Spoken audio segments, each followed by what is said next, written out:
अब फरमाते कोई बादशाह था और अपने ना शाही बागीचे में बैठा था, ठंडी ठंडी हवा चल रही थी, सारी काबीना हज़र खिदमत थी, इधर सामने नवाओ इक़साम के मेवे भी पड़े हुए थे, गुफ्तगू भी हो रही थी, मौसम भी इंजॉय किया जा रहा था, साथ नेमतें भी।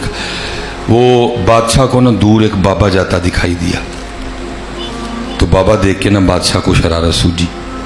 वो अपनी काबीना को कहता है, ओए आज तैनू बाबे दा शुगल ना मखावा। अब कौन था हजरत जो उसकी हाँ में हाँ ना मिलाता? सब ने कहा जी जी जी जी। पीछे खड़े सिपाही ने कहा जाओ जो बाबा जा रहा है उसको बुला के ला। बाबा आ गया। मौलाना रूम फरमाते हैं बादशाह ने अपनी जेब से ना सुर्ख रंग का रुमाल निकाला और बाबे को पकड़ा के कहा बाबा जी मुझ समेत सबको देखें जितनी मेरी काबीना बैठी है, जो सबसे ज़्यादा बेवकूफ़ नज़र आता है ना रुमाल उसकी गोद में रख दे। वो बाबा को मेरे हार नहीं बाबा के एवं बाल चिटे कर ले, नहीं, उस बाबे ने किसी बाबे के पास बैठ के बाल सफ़ेद किए थे। और जिस बाबे को किसी बाबे ने बाबा बनाया हो ना, वो बाबा भी फिर बाबा ही होता है। जी बाबे ने बादशाह समेत सबको देखा, रुमाल अपनी जेब में डाला और वापस चला गया। बादशाह हैरान रह गया, उसने कहा है भाई मैंने इसका शुगर लगाना था, ये तो मेरा ही लगा गया। अब बात आगे बढ़ ही नहीं सकी, ख़त्म कर दी उसने। अब उसको तो था ये किसी की गोद में रुमाल रखेगा, फिर अब बादशाह बात आगे चलाएगा, बात ही नहीं आगे चली। लेकिन मौलाना रूम फरमाते हैं कुछ दिन गुजरे और बादशाह को किसी ना समझ में आने वाली बीमारी ने पकड़ दिया। बड़ा इलाज हुआ, जब बीमारी नहीं समझ आई तो फिर इलाज क्या होना था। बहरहाल तबीब कोशिश करते रहे, लेकिन बादशाह रोज़ करीबुल मर्ग, रोज़ करीबुल मर्ग, मौत के करीब जाता गया वो, और आखिर बिल्कुल कमज़ोर हो गया।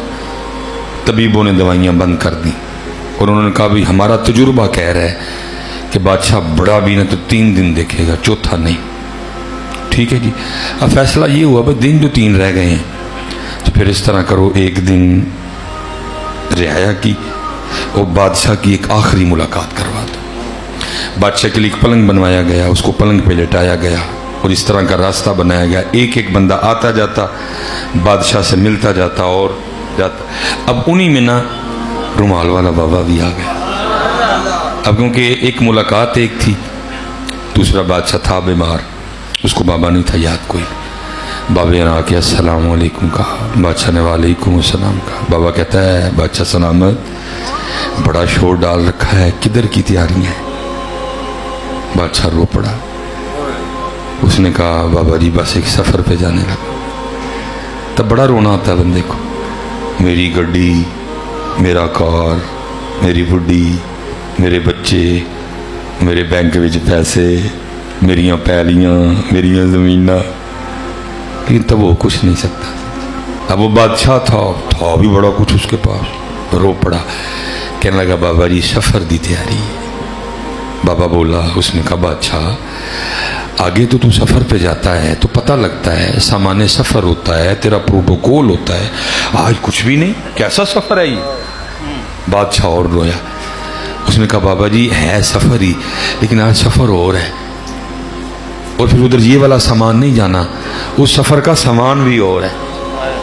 बाबा फिर बोला, उसने कहा बादशाह तू खुद ही कह रहा है कि सफ़र ही है, सामान भी है उस सफ़र का, तो वो नहीं फिर जमा किया, वो किधर है? बादशाह और रोया। उसने कहा बाबा जी यही तो गलती हो गई, मैं सारी ज़िंदगी वही सामान इकट्ठा करता रहा जो इस सफ़र वाला है, जो सामान उस सफ़र पे लेके जाना है वो तो मुझसे इकट्ठा ही नहीं हुआ कोई। बाबे ने वो सुर्ख रुमाल निकाला और बादशाह को दिखा के याद करवा के कहा बादशाह याद है ये वही सुर्ख रुमाल है जो एक दिन तूने मुझे दे के कहा था, जो सबसे ज़्यादा बेवकूफ़ नज़र आता है रुमाल उसकी गोद में रखो। उस दिन तो ये रुमाल मैं अपनी जेब में डाल के चला गया, लेकिन ले आज बादशाह रुमाल तेरी गोद में रख रहा हूँ, क्योंकि सबसे बड़ा बेवकूफ़ तू ही है।